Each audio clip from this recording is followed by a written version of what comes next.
Modern football operates within a highly regulated framework of video reviews and strict player protection. But to understand how we got here, we have to look back at a time when the sport reached a brutal physical breaking point. The 1962 World Cup almost didn't happen in Chile at all.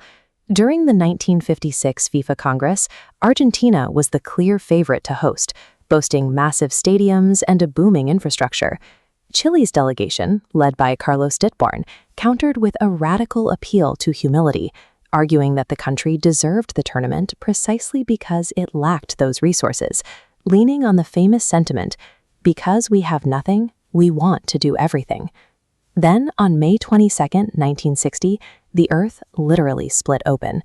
The Valdivia earthquake struck with a magnitude 9.5, the most powerful tremor ever recorded. It left an estimated 50,000 casualties and over 2 million people entirely homeless. The immediate assumption across the globe was that the organizing committee would surrender the hosting rights. Logic dictated that the nation had to focus every available resource on basic survival and clearing the rubble.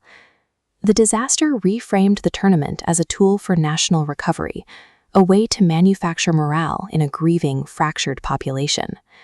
This map shows the extreme austerity of the reconstruction effort. Organizers had to drastically scale back the original design, slashing the footprint from up to 9 planned cities down to just 4 functional hubs, built under immense financial pressure. The logistical nightmare was compounded by personal tragedies. Juan Pinto Duran died in a car crash, and the charismatic face of the bid, Carlos Ditborn, died of acute pancreatitis just 32 days before the opening match. To house elite global athletes in shattered cities, the remaining organizers improvised wildly. International squads found themselves bunking in local tourist hosterias, a military aviation school, and even a company-owned copper mining camp. The physical infrastructure barely crossed the finish line. Combine those Spartan living conditions with a traumatized, highly motivated host nation, and the entire tournament became an emotional pressure cooker waiting for a spark. That spark ignited during the group stages. Italian sports journalists sent back reports describing the host nation as a miserable wasteland plagued by poverty and vice. The Chilean public read the translations, and the response was visceral.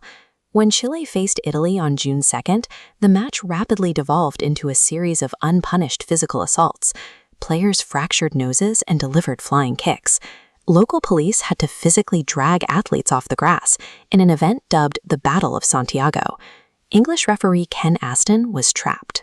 He later stated he wasn't refereeing a football match, but rather acting as an umpire in a military conflict, entirely unable to communicate warnings across the language barrier.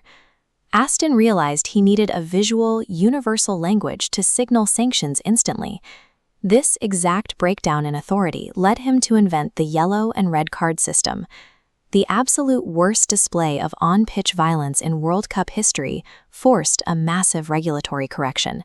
It directly birthed the foundational player protection rules used in every global match today. The violence also forced a massive tactical pivot. Teams abandoned the free-flowing, hyper-offensive formations of the 1950s. To survive the brutality, squads dropped into rigid, highly organized defensive blocks. This chart tracks the resulting statistical drop-off. You can see exactly where the global playstyle shifted.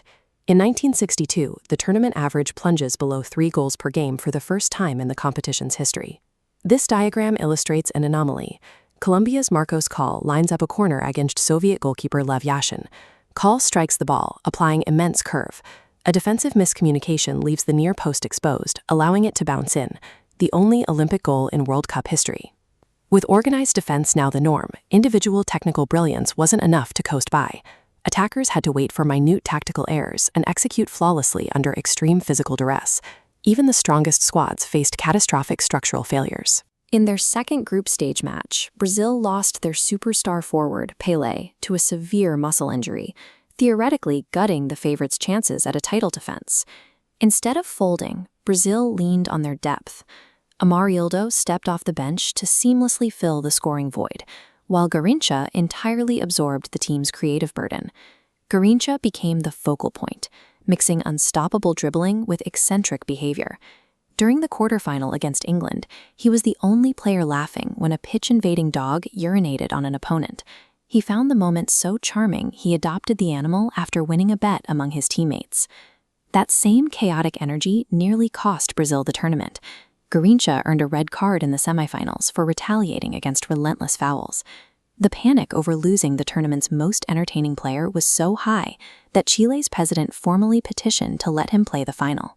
Brazil's survival rested on a man who responded to tactical fouling with a red card, and pitch invaders tight with a joke.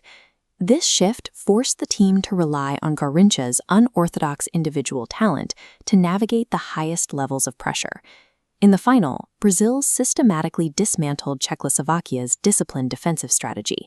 Amarildo, Zito, and Vavá found the back of the net, securing a 3-1 victory and a back-to-back world championship without their star player. The host nation pulled off their own massive achievement. Chile defeated Yugoslavia to secure third place, sending a wave of absolute euphoria through a country still actively rebuilding from rubble. The frantic scramble to host the games left a permanent logistical footprint. The emergency stadium constructions integrated remote cities like Arica into the national sports map, and the sheer administrative effort forced the long-term professionalization of Chile's domestic leagues. The 1962 World Cup closed out the sport's hyper-offensive era and introduced rigorous defensive organization and discipline frameworks. Whether responding to a magnitude 9.5 earthquake or a total collapse of authority on the pitch, chaos forced the system to adapt and evolve.